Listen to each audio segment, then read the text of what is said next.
Okay, Punishing Gray Raven. All right, this is a game I've been playing for a little while. Surprisingly, it's not really that well known. Well, it's probably a lot more well known now because of Wuthering Waves. But no, I've been playing Punishing Gray Raven on and off for a while now. I've been playing it for about 2-3 months. I started playing it like late December, like really late into 2023. Like I think like late December. I played it on and off until about February, and then like the last 3 weeks I've been playing it like crazy. All right. And I wanted to kind of just make this video just kind of to give like my impressions of this game, right? And I didn't want to make this like really early on because I understand how gacha games work. I understand that the new player experience is basically they give you everything right when you first start. They give you like the premium currency, like level up material, ascension money. They give you so much shit at the beginning, and that it skews the experience because it's not actually what the game is like. And I didn't want to do that in the beginning, like make the video saying, oh, this game's great, and then, you know, it turned out to be shit. No, didn't want to do that. But I've been playing it for a while now. I've gotten to the end game content. I've played a little bit of all the end game content, and so far I've enjoyed all of it. There's so much stuff to do in this game. The events are great. It's a whole thing. I'm gonna delve into it, right? But before I do that, I just want to say thank you so much for even just clicking on this video, taking time out of your day to just see dumb old me, rant and be stupid. I just want to say thank you for that, and I'd really appreciate that if you like me or like my content or anything else, just give that button give that subscribe button just a click. All right, and I really appreciate it if you do. All right, so now a few things I'm going to talk about with Punishing Gray Raven. First, TLDR, if you don't want to sit here and listen to me, TLDR, the game is great. All right, the game is fantastic. I love this game. All right, I think at the very least you should give this game a chance. I'm not gonna say that you're gonna love it too. I'm not gonna say like game's perfect, but I'm gonna say you should at least give this game a chance. All right, even with Wuthering Waves coming out, I feel like you should at least still play this, give it a chance, and see how you like it. Because if you're planning to play Wuthering Waves, or you're one of the people who just hates the state of Genshin, kind of like me, then give this game a chance. All right, give this game a chance. So the first thing we'll talk about is what Kuro Games is known for: the combat. The combat in this game is fucking amazing. Love this combat. All right, if you've seen some other cloud content or clip hits or any of my live streams, you've seen that I've probably said that Wuthering Waves and in turn Punishing Gray Raven, the combat is very reminiscent to me of like Devil May Cry, but anime. That's kind of like the feeling I get when I'm playing Punishing Gray Raven, because it's fast paced and not very much so, but I feel like it's actually kind of stylish because all the characters are unique in their own way. They have their own fighting style. They're all used differently, right?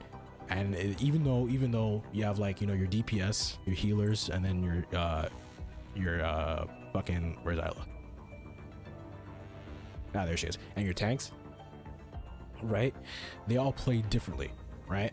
They all play very differently. They all have a unique way of playing, and it's all very interesting, right? It's because it's very fast paced and it's very split-second decision, and I love that. All right. Oh, sorry. It's very split-second decision, and and in the beginning, right? One thing I love about this game is that it's very easy in the beginning, as it should be, because it's beginning, you don't know much, but when you get to the harder content, it really tests you. It really pushes you and see if you're actually good at this game or not, right? Doesn't matter if your character is if you're a whale and your character is well built. Actually, no, okay, I'm not gonna say that because I'm not a whale. Maybe I'm pretty sure if you're a whale, you can still blow through the content. But the point is, even if you spend a good amount of money on this game, the content is still really hard and it's still going to test you. And that's one thing I really like about this, right? This is something that, like, I've been playing Punishing Gray Raven, right? This is something that no other game other than like Doom Eternal, right? This is only Doom Eternal has ever done this to me when I'm playing a game, and it's where I play the game and the outside world to me ceases to exist, right? Like, I'm so locked in, I forget the outside world exists. Like, have you ever played a game maybe years ago when you're a kid, right? You're playing a game, right? And it's a Saturday night. You're playing it. You forget the time, you're playing it, you're having a great time. You don't feel sleepy, you don't feel tired, you're playing it. And then all of a sudden you look out the window and the sun is up because you were just so engrossed in the game. Punishing Gray Raven did that to me. I didn't play all night and then the song, but like my point is that like I did not care about the outside world. This game, I was that much engrossed into the game, right? Because the combat is just that good. It's stylish, it's fast paced, and all the characters are unique in their own way, right? So that's just A+ for the combat. Second thing I'm going to talk about is, since we're on the combat and since I'm here, I'm going to talk about the characters, right? Character design, right? Now, I am going to be making a lot of comparisons to Genshin because it's my first gacha game, and honestly, with Wuthering Waves being a direct competitor to Genshin, I don't think it's going to be the Genshin killer that people like keep saying that's going to be, but it's in direct comparison. Wuthering Waves is in direct competition to Genshin, and in turn, people will look at Punishing Gray Raven through Wuthering Waves. So I'm just using Genshin as a comparison, right? Now, it's very easy to shit on Genshin. I've done it so much this last like week. It's very easy to shit on Genshin, but one thing I think we can all agree on is that Genshin's character designs are on point. They just are. The characters are hot. They just are. So the only way I can really debate if I like these characters or not is just to give a kind of a comparison. Now, I will say this: in comparison to Genshin, the character designs are a little better. All right? A little better, not that much, right? A little better, because like, you know, it might just be my personal preference because this is very like a cyberpunk-ish game, right? So it might just be my preference, my bias hitting me in the groin. But that's just like how I kind of feel about it. It's just slightly better, but the character designs in this game are still very good. And one thing that this game has a lot better than Genshin is the skins. The skin game in this game is very, very good, right? There are a lot of skins in this game, and like, honestly, the skins are really fucking good in this game. All right, I gave shit when Wuthering Waves was first announced, and they were talking about like how and then like when it was first announced, and they were releasing all the advertising and all that, and like you saw like the gameplay. I won't lie, I did shit on Hero Games. This game was very black and white, monotone. I understand that it's supposed to be post-apocalyptic, but like it was like void of any color. It was like void of saturation when it first came out. Then later on, when they released all the especially that dev video where they were talking about how they remade the game from they remade the story from the ground up and retouched it. The character designs did get better, but Punishing Gray Raven, it confuses me how the character designs in Wuthering Waves weren't that good in the beginning, because character designs in Punishing Gray Raven are really good. They're really good. The skin game is great. There are a lot of skins here. I'll show you. The skins are actually really in depth. They're good. They changed the base model. It's actually really good. Yeah, let's look here. This game is just really good, and that's something that I feel like you should be excited for Wuthering Waves, because it's another add-on to the game that just makes it more fun, right? And it's also another way for Wuthering Waves, or not way, for Girl Games to make some money, because one thing that a lot of people have been shitting on Genshin for is just the lack of skins. And honestly, I'm gonna say it, in comparison to into Genshin, I think Punishing Gray Raven's skins are much better. Because here's the thing, the skins in Genshin work mainly because the characters are hot. If Shenhe wasn't hot, that skin that they just released would not be that good, right? I guess you could make the same argument for these characters, but I just feel like they just all feel unique. They all feel different. Even if you don't think a character is I think Nanami is really bland. I don't really like Nanami that much, but look at it.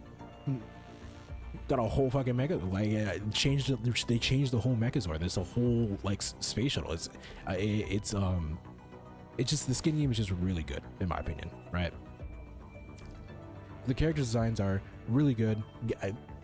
Base model, no skins, base model. I think Genshin does do a little bit better, but in general, character designs are really, really fucking good. All right, I will say that. Now the story.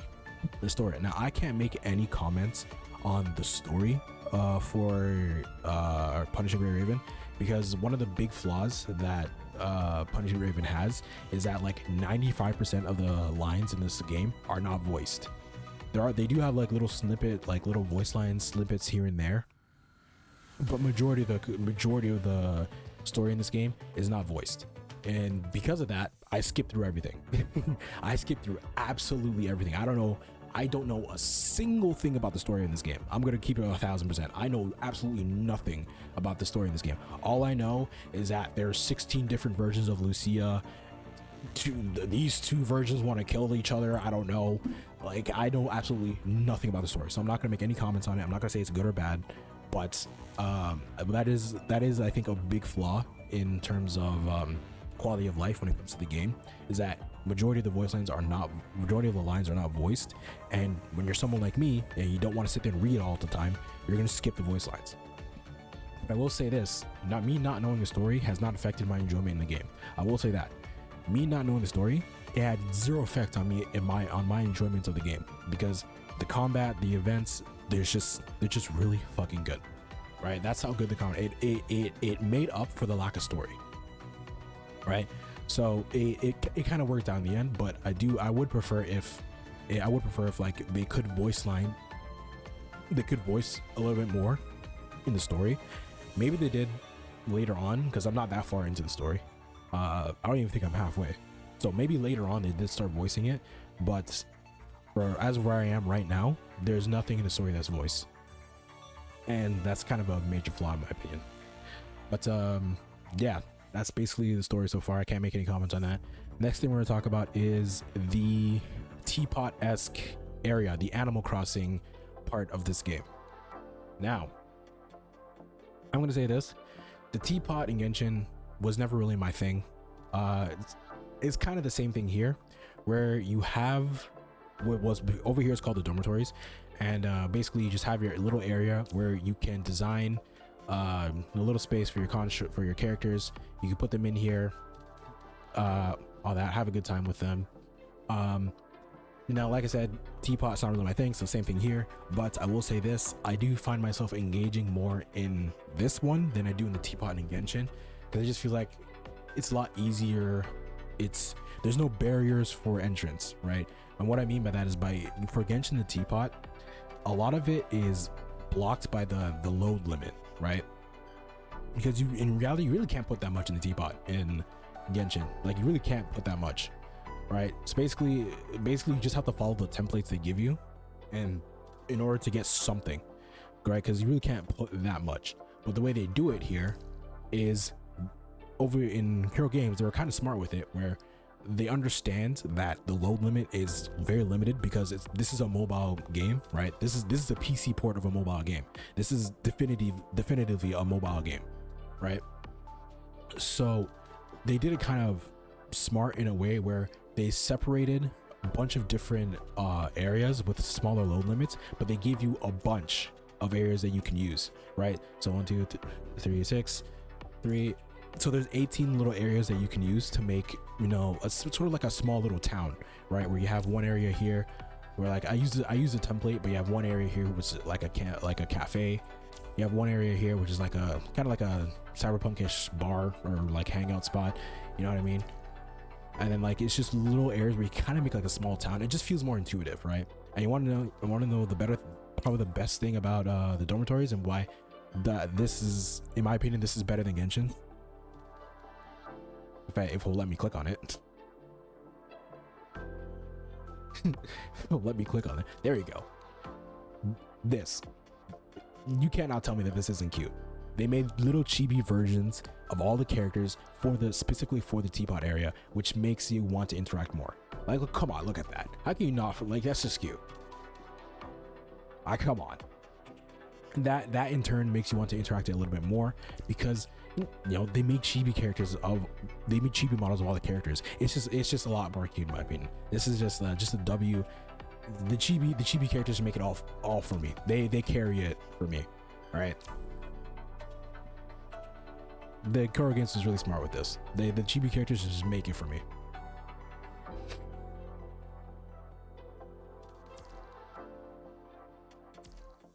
All right, but that's just the teapot area.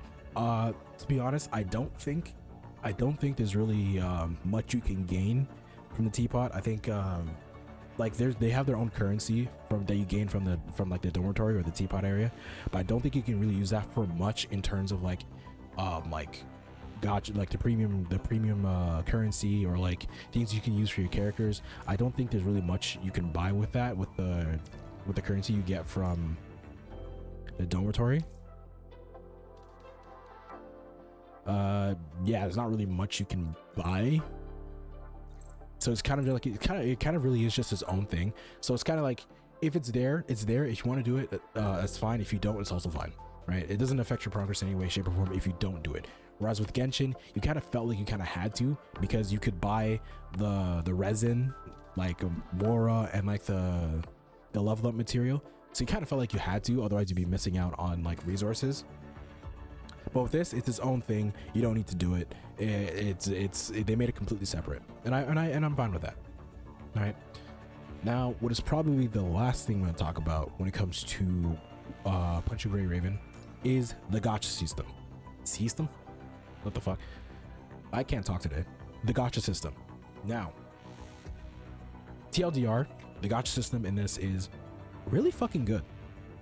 It's actually really fucking good. This game really showed me how stingy Genshin, and kind of in a way Honkai Star Rail. Honkai Star Rail is much better than Genshin, don't get me wrong. Honkai Star is much better than Genshin, but they use the exact same pity system. Just Honkai Star Rail feels much better than Genshin because they're more generous, right? Honkai Star is more generous, right? But with with Punishing Gray Raven, right? The pity system is really, really like generous.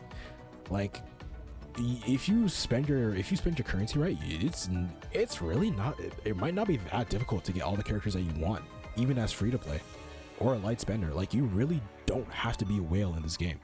You really don't. Because here's the thing, the way it works is,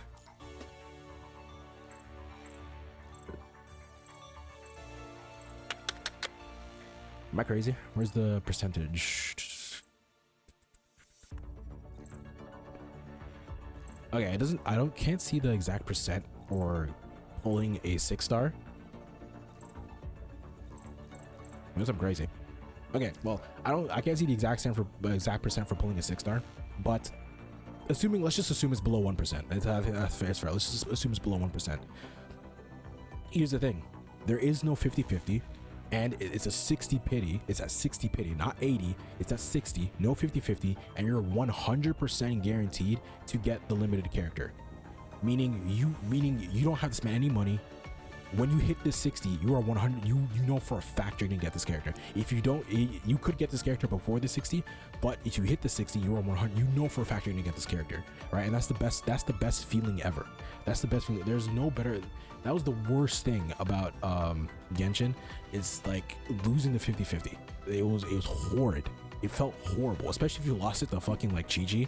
It was disgusting, right? Over here, even though they have all these different banners, the main one is this one.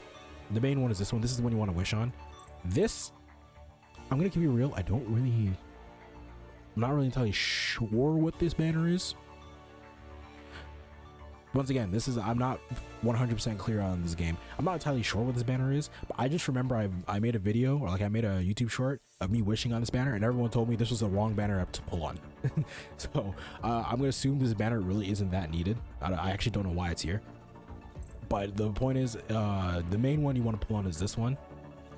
This is for other rate up characters that are on like that are for the patch, right? But this is the main rate up character, right? As far as I know, this is for other characters that you can get, but this is for the main one, right? Once again, not entirely sure. I think this is the same thing as this in terms of like the function, but once again, I'm not entirely 100% sure why this is here. All right, then we got our standard banner, which is where you get all the regular characters. I'm gonna say 4-star and 5-star characters just to avoid confusion. But this is mainly for 4-star characters, right? You can get 6-star characters, but it's mainly for the 4 stars. And then we have over here the weapon banner. Now, the weapon banner is far better than Genshin's. It's far better than Genshin's. Looking at this weapon banner, it confused me as to why Genshin did what they did with the weapon banner. And then I realized it's the Genshin community, and Genshin community will do fucking anything for their Hoyoverse overlords. All right. With this, the weapon banner is a lot better because one, it's only at 30 pity, right? Even like, once again, let's assume the rate. I don't know. I don't think it's here. Yeah, I don't see it. But let's assume the rate is below 1%. Let's say 0.5 or something like that, right? The maximum pity is 30 pity, and you're 80% guaranteed to get it, right? That is still really fucking good. It's not 100%, so I guess you could still lose it, the 50-50, but it's only at 30 pulls, right? It's only at 30 pulls, and it's an 80% guarantee that you're gonna get it, right? Now this alone makes it more of an incentive to pull on this banner, right? Because now that it's so low, the pity is so low, people will be more willing to spend money to get this weapon, right? I'm not gonna do it, but I can understand why people would spend money to use on the weapon banner. I'm sure people would still say don't do it, which I guess I could kind of agree. I mean, in general, you shouldn't spend money on gacha games, even if, like, even on Punishing Raven. Punishing Raven is a lot more generous, but even in general, you shouldn't be spending money on gacha games. But if you are gonna spend it, this is not as egregious as doing it on the weapon banner in Genshin, because in Genshin it's at 80 pity, and you can lose a 50-50, or not 50-50, 75-25 or whatever, 50-50 3 times, or no, 2 times. You can lose it 2 times, not just once. You can lose it twice, meaning you could spend up to $400. At worst, you can spend up to like more than $400 on a fucking weapon. Not even a character, a fucking weapon. Like, a character would be egregious. A character is egregious, and in order to guarantee you have to spend $300. Like over 400 for a fucking weapon, that's disgusting. But for this, you're gonna spend maybe, at worst, maybe like $50 at worst, right? And that's why I say the weapon banner for this is a lot better. I still wouldn't recommend pulling on it, but it is what it is, right? And now we have something unique to Punishing Gray Raven. I don't think I've seen this in other gacha games, and this is the Cubs. Now the Cubs are basically little pets, little robot pets that you have that come and help you in combat. I think it's universal that everyone says don't pull on this banner. It's useless. These are actually useless. You don't need these. They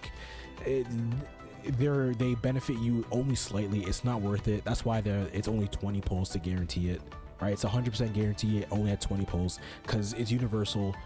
This is useless. Don't spend your money on it. The game does give you the currency very slowly, but it does give you the currency, so eventually you could get one. But at the end of the day, just don't pull on this at all. This is useless. Don't do it, right? But all in all, the gacha system in this is very good. I really enjoy it. It doesn't feel as, you don't feel as like, you don't hate yourself as much if you spend money on this game as you would Genshin, right? Because it's just not, it's not as egregious, right? And I do appreciate Kuro Games for that. And I wasn't in the closed beta for Wuthering Waves, the second closed beta, and I haven't really like seen any information on it. I kind of wanted to stay away from it so I can like so I can stay kind of blind to it all. So I haven't really seen anything about it, but I've heard that they use the same pity system as Genshin, but they're still more generous. So I don't know. But I hope, based on how they're doing Punishing Raven, I can hope and, you know, give the benefit of the doubt that their gacha system is not going to make you feel like shit, right? That's just a presumption, right?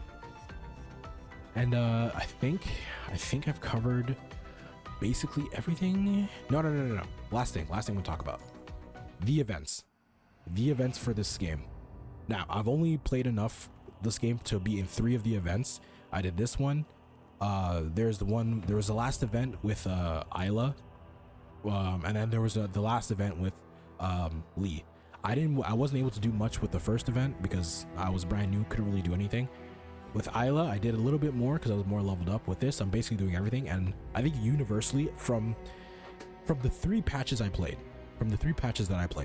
right, from December up until now, the 3 patches that I played, I've had 0 complaints. They put so much content in all the events. There was so much to do. They gave you so many rewards. It was shocking to me. It really was. Maybe I'm just starved from Genshin with how little content they give in that fucking game, right? Maybe I'm just that starved. Maybe this is just like, who knows? Maybe this is the bare minimum. But it genuinely felt like there was so much to do, and it genuinely felt like there was always something to do when you logged in, right? It genuinely felt like that.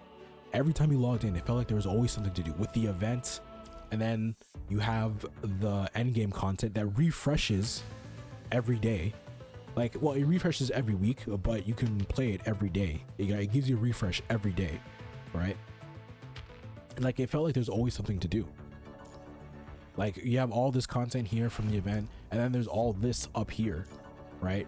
We have another story event, right, from the event.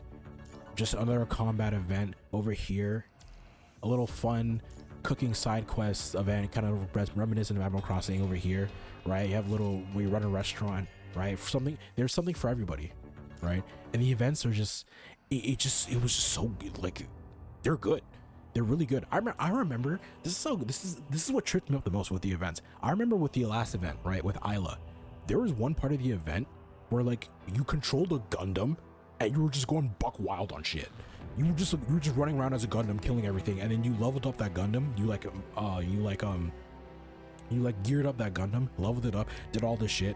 I wasn't too keen on the story because, once again, it's not voiced, so I kind of skipped all the story about that. But you were playing as a Gundam, you were going around killing everything, all that, and then at the end of that event, you had to fight the Gundam that you leveled up and geared up, and all that was for a temporary event, and it was insane to me. It's like there was just so much to do. It's just, oh my god, I could go on and on, but right now, I think I've covered basically everything. Everything I can think of, or everything that's important to me. But it's just, yeah, this game is really, really, really good. It is not only worth a chance, it deserves a chance. Give this game a chance. I recommend at least try it, right? Even when Wuthering Waves comes out, I'd say at least give this game a chance, right? Because at the end of the day, you know, I'm not saying Wuthering Waves is bad, but I'm not saying Wuthering Waves will be bad, but at the end of the day, you know, Genshin has taught me, even when you have all the resources, you can still royally fuck it up. That's all I'm gonna say. But they did not fuck it up with Punishing Ray Raven. I enjoy it a lot. I highly recommend that you at least give this game a chance. All right, and I thank you for tuning in. Thank you for watching. But yeah, I think that's really all I have to say on the topic right now. And yeah, Punishing Ray Raven, play it.